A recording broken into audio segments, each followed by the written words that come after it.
All right, now let's talk about a character that I've never heard anybody even think about. And that's Crystal May Creasey from the movie The Hunt. And The Hunt, nobody watched this movie. I feel like I don't remember anybody talking about it. I don't even remember it coming out, really.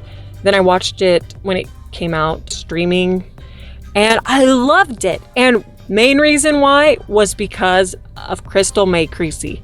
I love this character.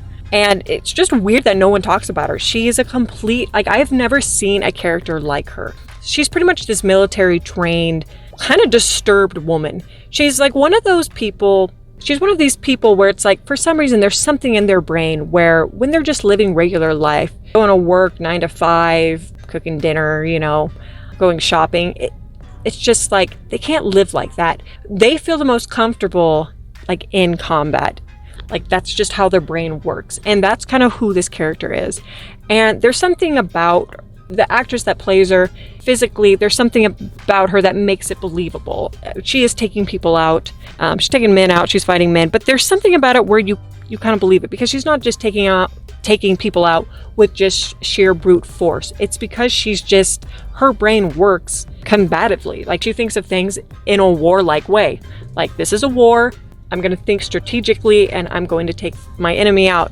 And it's kind of hard to live your life when you're just like living regularly, like going shopping, going to the park and stuff, when that's where your brain flourishes, And another thing I love about her character is she doesn't look like a stereotypical badass woman, She's not extremely sexualized. Betty Gilpin, I think, plays her, and she's a very odd character. She's eccentric. She kind of has some damage to her. She doesn't know how to really work in society. She's a little unhinged, and she's quirky, but not in a cute way.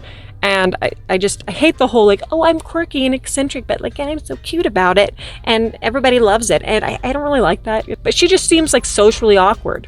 And I guess I like those characters. People never talk about her. She's like a complete badass. I love her.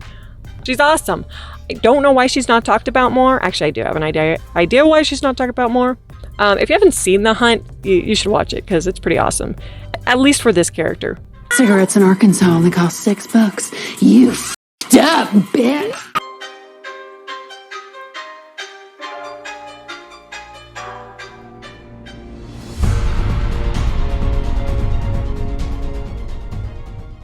Disney's Mulan. The 1998 Mulan, not the remake. The remake actually completely missed the point of what made Mulan, the character Mulan, great. Mulan is one of my favorite Disney movies. And I think it mostly has to do with the fact that I relate more with her character than almost any other character I can think of.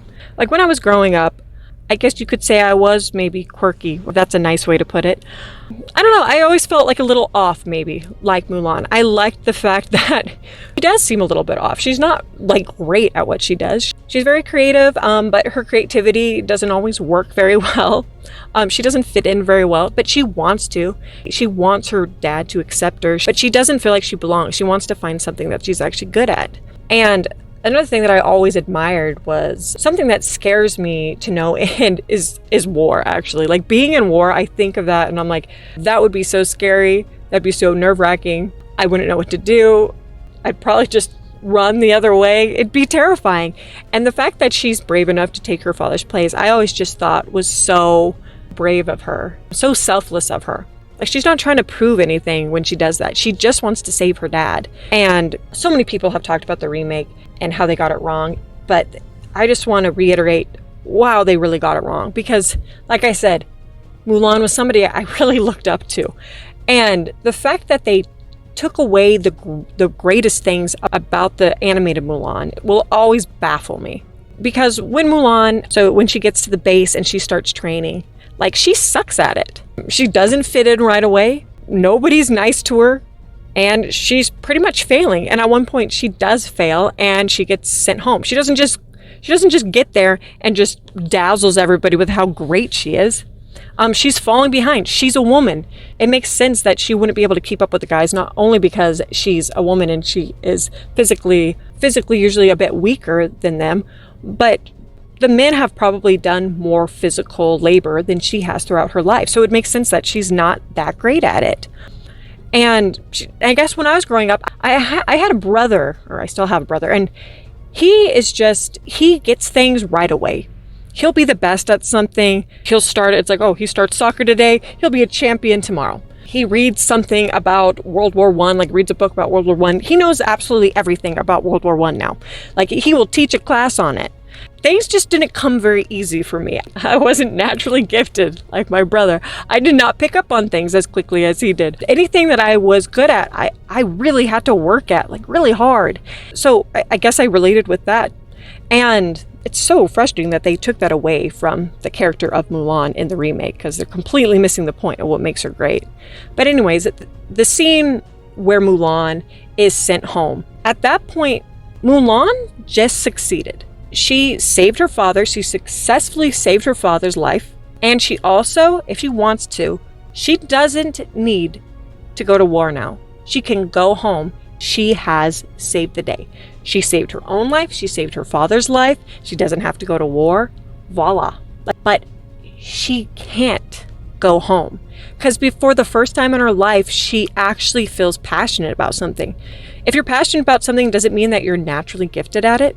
Not necessarily, but that's the difference. Everything else she was trying to do, she just wasn't passionate about it. This is something she's passionate about. Yeah, she sucks at it. She doesn't care. She doesn't want to give up on it. And so what does she do? She tries to go get the arrow with those 2 medallion things. And she keeps trying to climb it, And does she get it by being extremely strong and stronger and more like physically capable than the men? Or having supernatural gifts? No, she does it because she's clever. She thinks outside the box. So she is being more herself, and then she succeeds. And to me, like, that scene literally just gets me every single time. Like, I just love that scene. She uses what she has to succeed. And I was a little bit of a tomboy growing up, and so like the idea of learning how to fight and going on adventures and stuff, that was like kind of my kick. That's what I wanted to do.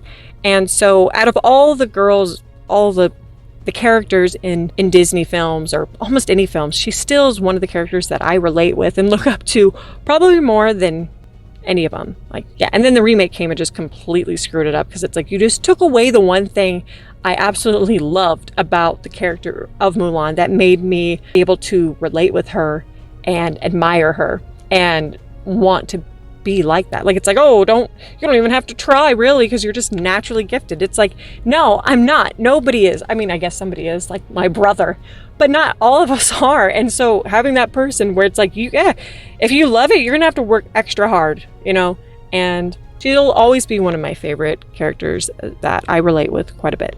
And Make a Man Out of You is literally one of the best songs ever.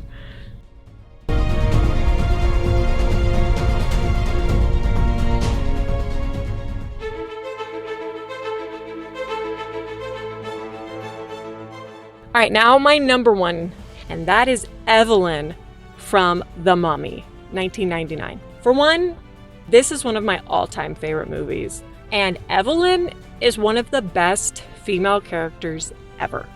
Rick O'Connell, still, I'm waiting for you to come find me. Hurry up. But we're supposed to be talking about Evelyn, so let's talk about Evelyn. It's funny because I feel like a character like Evelyn would not be able to be made today. Because at least in the first movie, Evelyn is not a fighter. She's not a fighter. She's smart. She's clumsy. She's a little bit quirky. She is a little bit eccentric. She's naive, though. She's very motherly as well. I like the fact that she's not like extremely competent in herself, she's not like some femme fatale, and she's kind of goofy. She's kind of weird, but she's very genuine. Just nowadays, I feel like if they made a character like Evelyn, she'd probably be the main character, and 2, she'd be some badass, she'd be really smart, and she'd also be very capable, and this and that. And it's like, she's a librarian, you guys. I am a librarian. There's depth to her. And if you actually think about it, she is the active protagonist in the movie. Most people say Rick O'Connell is the main character, and he is. But I would say that Evelyn and Rick are extremely level with each other. because she's the one moving the story forward, because she starts up where she finds the key to Hymenoptera, and then she goes and she seeks out Rick, and she saves his life, and she saves his life quite a few times, but not through her being some like kick-ass woman. She's a librarian. She likes to read books. She's just a normal person, and I love that about her. I love her character so very much. I like the fact that they didn't make her kind of like some like little femme fatale skankaroo. In The Mummy Returns, they definitely make her be able to fight, and they do sexualize her a little bit more. But she's a great character. Rick and Evelyn, the best chemistry I think I've ever seen between two characters. Amazing, awesome, I love them. Oh, and fun fact, there were two Halloweens. I was Evelyn, the librarian. I remember my mom even printed me up a little name tag, and it said Evelyn, and it said I dig books on it. And this was like last year. No, I'm joking. Okay, it was a little longer than that. She's an awesome character. If you've never heard of The Mummy, 1999, Stephen Sommers' The Mummy. I feel like it's kind of making a resurgence right now. It was like one of those movies nobody talked about for the longest time. And then all of a sudden, it just kind of started coming back up. People were like, hey, why does nobody appreciate The Mummy? And I'm like, I've been obsessed with that movie since I was 10 years old. And I don't think it gets enough credit for being one of the best movies ever.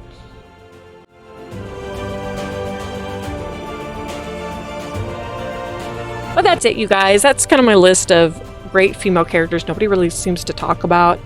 Let me know your favorite strong female characters. Also, let me know why. What about them makes you like them so much? Let me know if you agree with any of my picks. This is The Happy Critic. Just keep watching movies, guys, and keep being happy. And I'll see you next time. Bye-bye.